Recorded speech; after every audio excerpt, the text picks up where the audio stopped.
ብዙ ሰዎች እነዚህን 7 ነገሮች አስቀድመው ቢያውቁ ኖሮ የሚደርሱበት ከፍታ ታላቅ ነበር። በስኬት መንገድ ላይ መራመድ የሚፈልግ ሰው እነዚህን 7 ቁልፍ ነገሮች የማወቅ ግዴታ አለበት። ለመሆኑ እነዚህ ወሳኝ 7 የስኬት ቁልፎች ምንድናቸው የሚለውን የዛሬው ቪዲዮ ይመልስልናል። አብራችሁን ቆዩ። ብዙዎቻችን እንደ አራያ እንደ ስኬት ምልክት አድርገን የምንመለከታቸው ተጽዕኖ ፈጣሪ ግለሰቦች በምንም ሁኔታ ውስጥ የማይነቀነቅ አንዳች ኃይልን ተጠቅመው ነው ከጫፍ የደረሱት። ይህ ኃይል ደግሞ ዲሲፕሊን ይባላል። እድልም አይደለም፣ ታለንትም አይደለም፣ ሚስጥሩ ዲሲፕሊን ብቻ ነው። ዲሲፕሊን ማለት ምንም እንኳን ጥሩ ስሜት ባይሰማን፣ ነገሮች የተስተካከሉ ባይሆኑም እንኳን መደረግ ያለበትን ነገር የማድረግ አቅም ማለት ነው። ዲሲፕሊን የጎላ ድምጽ ውበትም ላይ ኖረው ይችላል፣ ነገር ግን ተጽዕኖ ከፍተኛ ነው። መራሩ እውነታ ብዙ ሰዎች ወደ ህይወት የትግል ሜዳ ከመውጣታቸው አስቀድሞ ነው ከራሳቸው ጋር ባላቸው ጦርነት የሚሸነፉት። ገና ጠዋት ካልጋቸው ሲነሱ ይሸነፋሉ። መስራት ያለባቸውን ነገር በቃ ነገ እሰራዋለሁ ብለው እጅ ይሰጣሉ። ነገር ግን ያ ነገ ያሉት ቀን አይመጣም። የሰው ልጅ የዛሬ አሁን ፍጥረት ስለሆነ ማለት ነው። ነገ የኛ አይደለም፣ የመምጣቱም ነገር በእኛ ቁጥጥር ስር አይደለም። ነገር ግን አንድ ሐቅን ላስታውሳችሁ። ጭንቅላታችሁ ውስጥ ተቀምጦ ተስፋ እንድትቆርጡ እንድታቆሙ በሹክሹክታ የሚነግራችሁ ትንሽ ድምጽ ዘላቂ አይደለም። ራሳችሁን አሰልጥኑት። ለምኑ ካላችሁ ደግሞ ያንን ድምጽ ዝም ለማስባል። ከዛ አዲስ ድምጽ ውስጣችሁ ይመጣል። ተነሱ፣ ማን እንደሆናችሁ አሳዩ የሚል። ጦርነት ከውጭ አይደለም፣ ዋናው ጦርነት ያለው ውስጣችሁ ነው። ያንን የውስጣችሁን ጦርነት ካሸነፋችሁ ደግሞ ከውጭ የሚያሸንፋችሁ ምንም አይነት ኃይል አይኖርም። አሁን ስለ ዲሲፕሊን በደንብ እናውራ። ትምህርት ቤት በሚያስተምሩበት መንገድ ሳይሆን ህይወት በምታስተምረን መንገድ እናንሳው። ዲሲፕሊን ዓለም እንድታጎነብሱ ስትኮረኩማችሁ ቀና የምትሉበት፣ አሁን ምን ይሰማችኋል ሳይሆን ወደፊት የምትፈጥሩት ማንነት ምን ይፈልጋል የሚለው ላይ ነው የሚያተኩረው። ታዲያ ዛሬ ይህንን ለስኬት ወሳኝ የሆነውን ዲሲፕሊን የምትገነቡባቸውን 7 ቁልፍ ጉዳዮችን እንመለከታለን። የመጀመሪያው መሆን የምትፈልጉትን ነገር ወስኑ። ዲሲፕሊን ከማንነት ነው የሚጀምረው።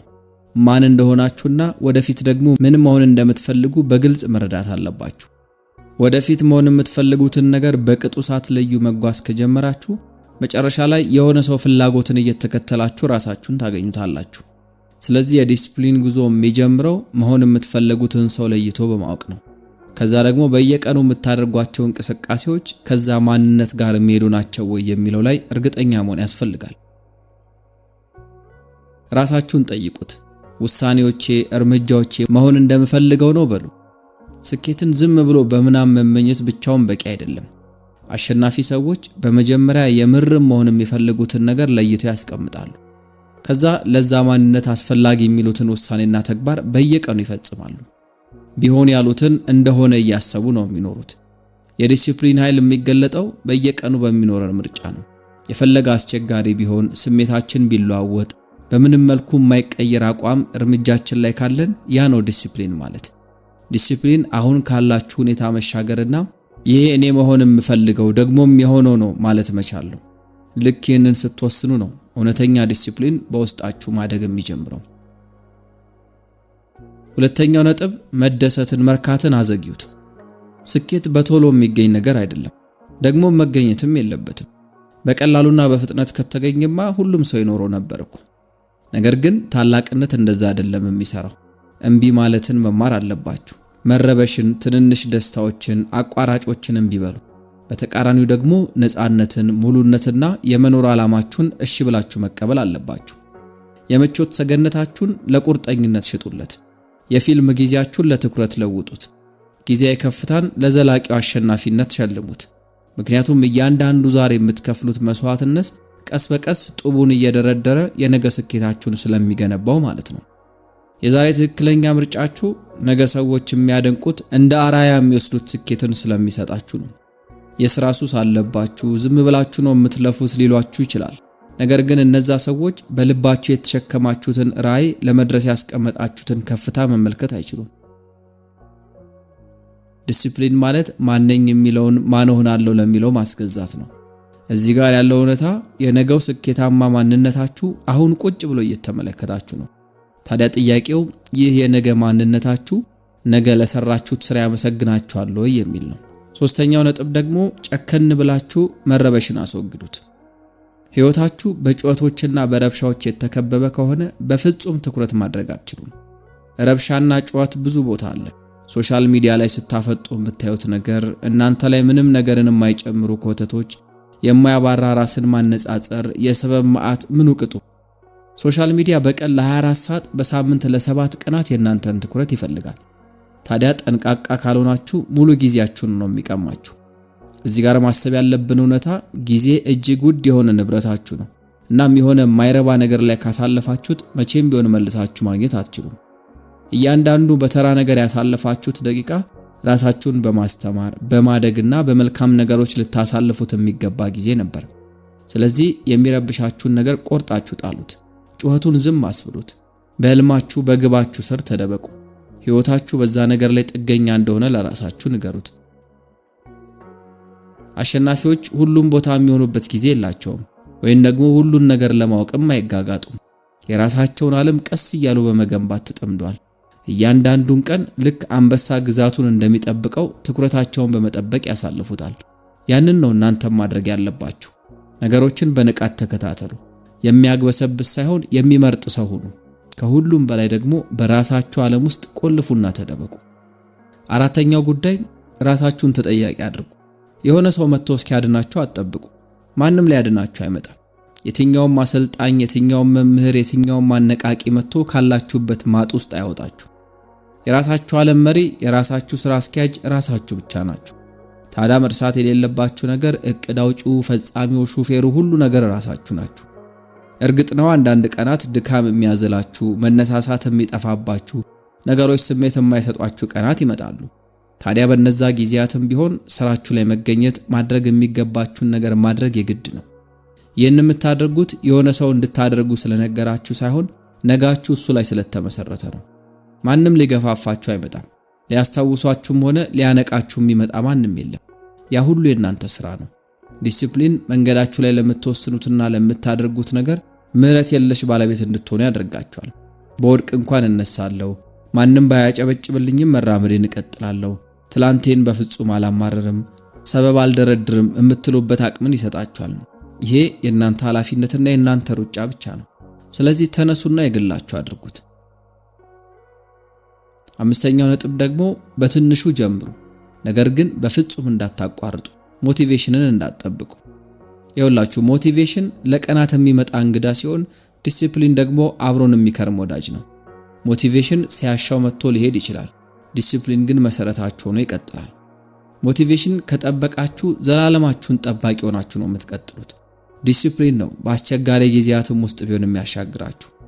ታዲያ ይህንን ጉዞ በየቀኑ የምትፈጽሙት አንድ ቀላል የሚባል ቃል ለራሳችሁ በመግባት ጀምሩት። ልክ በየቀኑ አልጋ እንደማንጠፍ ያለ ቀናችሁን የድል ስሜት እንዲሰማችሁ በሚያደርግ ተግባር ጀምሩት። 10 ገጽ ጽሑፍን አንብቡ። ስታዩት የሆነ የማትወዱትና ትርጉም የሌለው ነገር ይመስላል። ነገር ግን ቀናት በቀናት ሲደራረቡ ሕይወታችሁን የሚለውጥ ዕውቀትን ማግኘት ትችላላችሁ። ራሳችሁንም ታሳድጋላችሁ። የ10 ደቂቃ የእግር ጉዞን ጀምሩ። ሊደክማችሁ ይችላል፣ ነገር ግን ዋናው ነገር ቁርጠኛ መሆናችሁ ነው። ማድረግ ያለባችሁን ነገር አሁኑኑ አድርጉ። በተለይም ደግሞ ነገሮች ሳይመቻችሁ ሲቀር በቦታችሁ ተገኙ። ልክ አእምሮአችሁ አቁሙ ሲላችሁና ሰውነታችሁና ነፍሳችሁ ግን አታቋርጡ ሲሏችሁ እነሱም በሰማችሁበት ቅጽበት ነው ተአምርን መመልከት የምትጀምሩት። ዲሲፕሊን እኮ የሚያድገው ባለመመቸት ውስጥ ነው። ይህንን ነገር ደግሞ በሚገባ ልታስተውሉት የግድ ይላል። ስድስተኛው ነጥብ ዙሪያችሁን በዲሲፕሊን ክበቡ። ከዶሮ ጋር እየዋላችሁ እንደ ንስር መብረር የማይታሰብ ነው። ወደ ኋላ በሚጎትቷችሁ ሰዎች ተከባችሁ አስተሳሰባችሁን ማሳደግ አትችሉም።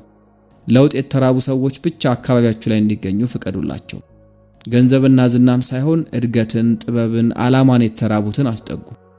ማንም ባያቸው መለማመድ ማደግ የማያቆሙትን ጊዜያቸውን የሚያባክኑ ሳይሆኑ የሚያነቡ የፈለገ ቢደክማቸው እንኳን ኃላፊነታቸውን የሚወጡትን አስጠጉ። ዙሪያችሁ በህልማችሁ ላይ የሚያላግጥ ከሆነ ያ የእናንተ ቦታ አይደለም። አካባቢያችሁ ሕይወታችሁን የመለወጥ አቅሙ ከፍተኛ በመሆኑ በጥንቃቄ ልትመርጡ የግድ ይላል። ከፍ የሚያደርጓችሁን፣ ሕይወትን የሚያወሯችሁ፣ የተሻለ እንድትሆኑ የሚገፋፏችሁ፣ እንድታቆሙ የማይፈቅዱላችሁን ሰዎች በጥበብ መምረጥ ይኖርባችኋል። ሰባተኛውና የመጨረሻው ነጥብ ደግሞ ህመምን ተቀበሉ።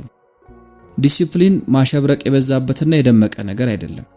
ልብ ካልተባሉና ካልታዩ ልፋቶች ጀርባ ያለው እውነታ ነው። ማድረግ ያለብንን ነገር ማንም ባያየን እንኳን ከማድረግ ጀርባ ያለው እውነታ ነው። አእምሯችሁ አትችሉም አታደርጉትም ብሎ ያሰመረላችሁን ድንበር መሻገር፣ ብዙ ሰዎች የሚፈልጉትን አድናቆትና ጭብጨባ ሳትጠብቁ የምትደርሱበትን እያሰባችሁ መራመድ ነው ዲሲፕሊን። በደንብ አስተውሉ። ምን ያክል ጊዜ ነው ያንን ወሳኝ ተግባር እንድታቆሙ የተነገራችሁ? ለነገ እንድታሳድሩት፣ እንድትዘገዩና እንድትሰለቹ የተገፋችሁት? ዲሲፕሊን እምቢ የማለት አቅም ነው። ጊዜያዊ እርካታን ሳይሆን ዘላቂ ሽልማትን መፈለግ መቻል ነው። ዲሲፕሊን የዛሬ ምቾትን እምቢ ብሎ የተሻለ ነገን የመምረጥ እድል ነው። ዲሲፕሊን ወደፊት የሚያራምዱንን ልማዶች፣ ድግግሞሾችን መፍጠር መቻል ነው። ጎሎችን ማስቀመጥና ለነዛ ጎሎችም ቁርጠኛ መሆን ነው። በመከራ ውስጥ ስትራመዱ፣ ነገሮች ባይመቻቹም በቦታችሁ ስትገኙ፣ ያኔ ነው ለውጥ ማሳየት የምትጀምሩት። ስኬት የትንሽ ጥሩ ቅጽበቶች ውጤት አይደለም። ስኬት በዲሲፕሊን የተወሰኑ የማያቋርጡ ትንንሽ ተግባራት ጥርቅም ነው። ዲሲፕሊን በልምምዳችሁ ውስጥ ሲገባ በማይመች ሁኔታ ውስጥ ምቾታችሁን ታገኛላችሁ። ትልቁ ሽልማት የምታሳኩት መዳረሻ ሳይሆን በዛ ሂደት ውስጥ የምትሰሩት ማንነታችሁ ነው። አምሽታችሁ የሰራችሁበት፣ በጠዋት የተነሳችሁበት፣ ዋጋ የከፈላችሁበት ነገር ሁሉ ቅርጽ እያስያዛችሁ ይመጣል። አሸናፊዎች ሽልማቱን ሳይሆን የሚያሳድዱት ከሂደቱ ጋር ነው በፍቅር የሚወድቁት። ምክንያቱም እያንዳንዱ ትንሽ እርምጃ የሚፈጥረውን ውጤት በሚገባ ስለሚረዱት ነው። ስለዚህ ያላችሁበትን ቦታ ፈትሹ። በዝምታ ግርግር በሌለበት ሂደት ወደ ህልማችሁ ተጓዙ። እንደዚህ ነው ትክክለኛ እድገት የሚመጣው። እንደዚህ ነው ከስኬት ጋር በፍቅር የሚወደቀው። እስኪ በመጨረሻ አንድ ቻሌንጅ ልስጣችሁ። ይህንን ቪዲዮ ከማየት በዘለለ እነዚህን 7 ቁልፎች አንድ ባንድ እየሞከራችሁ የየዕለት ልምዳችሁ አድርጓቸው። ያኔ አስደናቂውን ተአምር በራሳችሁ ላይ ማየት ትጀምራላችሁ። የዛሬውን አበቃን። ለቻናሉ አዲስ ከሆናችሁ ቻናሉን ሰብስክራይብ በማድረግ በቀጣይ የምንለቃቸውን ሌሎች የህይወት ትምህርት የሆኑ ቪዲዮዎችን ተከታተሉ። እነዚህ ሐሳቦችም ይጠቅመዋል ብላችሁ የምታስቡት ሰው ካለ ሼር አድርጉለት።